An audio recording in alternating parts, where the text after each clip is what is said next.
Buonasera, ben ritrovati all'appuntamento con l'informazione di Prealpina.it. Edizione monopolizzata dalla cronaca dal territorio. Andiamo a Cassano Magnago, dove i carabinieri di Busto Arsizio questa mattina hanno arrestato il rapinatore di bar e gelaterie. Vediamo i dettagli nel servizio di Marco Raimondi con le immagini diffuse dai militari. I carabinieri di Cassano Magnago e di Busto Arsizio hanno dato esecuzione a un'ordinanza di custodia cautelare in carcere nei confronti di un quarantenne autore di una rapina. L'uomo, la sera del 30 giugno scorso, come vedete in queste immagini, con il volto parzialmente coperto dalla mascherina chirurgica e con il cappellino da baseball, è entrato all'interno di una gelateria di Cassano Magnago e, dopo aver aggirato il bancone, si è diretto contro la dipendente puntandole una pistola e chiedendo la consegna della somma in denaro presente nel registratore di casse nella cassaforte. Per assicurarsi la fuga con il cospicuo bottino di 3.000 euro, le ha anche intimato, sempre minacciandola, di non uscire dal magazzino. Le indagini hanno permesso di ricostruire la dinamica e di raccogliere, grazie anche alla testimonianza, circostanziati elementi di prova a carico dell'indagato.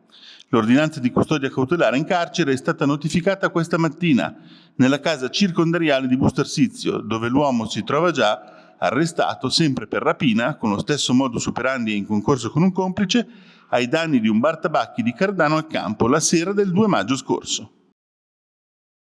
Stoker ha 87 anni, succede a Cavaria Compremezzo, dove gli agenti del commissariato di Gallarate hanno eseguito la misura cautelare del divieto di avvicinamento disposta dal Tribunale di Busto Arsizio a carico di un anziano che per più di un anno ha continuato imperterrito a perseguitare sua sorella e suo cognato per asserite pretese riguardanti l'eredità di un immobile di famiglia. Con estenuante frequenza l'anziano minacciava e molestava i parenti, si appostava fuori dalla loro abitazione citofonando a tutte le ore del giorno. Continue anche le molestie telefoniche con cui li insultava e minacciava, rendendo sostanzialmente impossibile la vita delle sue vittime. La polizia giudiziaria del commissariato di Via Ragazzi del 99 ha immediatamente raccolto ogni elemento probatorio utile all'emissione da parte della competente autorità giudiziaria della misura cautelare del divieto di avvicinamento.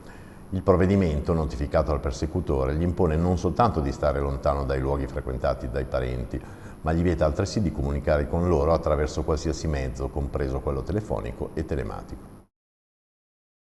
Biglietti contraffatti. Un autista della società di trasporti locali di Gallarate è finito nei guai. È stato denunciato a piede libero per aver venduto abbonamenti mensili per un giro d'affari di 135.000 euro per circa 2.000 abbonamenti. Ora continuano le indagini per appurare come l'uomo sia entrato in possesso di abbonamenti privi del numero di serie che ha potuto poi rivendere agli ignari clienti. La Polizia di Stato ha denunciato l'uomo poiché è trovato in possesso di un'elevata quantità di biglietti contraffatti. Il dipendente infedele era riuscito a procurarsi intere confezioni di abbonamenti mensili ancora prive del numero di serie in modo illecito.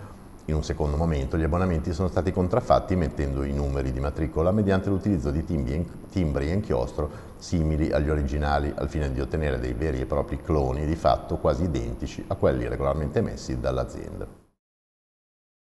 Anche il Consiglio di Stato ha dato ragione al Comune di Varese, respingendo il ricorso di ACSM, Agam Ambiente e IGM Rifiuti sulla gestione del servizio di igiene urbana nel capoluogo. Il provvedimento ha avuto dunque lo stesso esito dato dal TAR in primo grado. Come si legge in una nota diramata da Palazzo Estense, viene confermata dunque la bontà e la legittimità del percorso di affidamento del servizio intrapreso dal Comune di Varese. Ora si potrà procedere al passaggio del servizio a un nuovo operatore che si era aggiudicato il bando pubblico. Nel 2022, dunque, il servizio di igiene urbana a Varese sarà gestito dall'impresa Sangalli di Monza. Questa era l'ultima notizia, vi diamo appuntamento a domani e vi auguriamo una buona serata.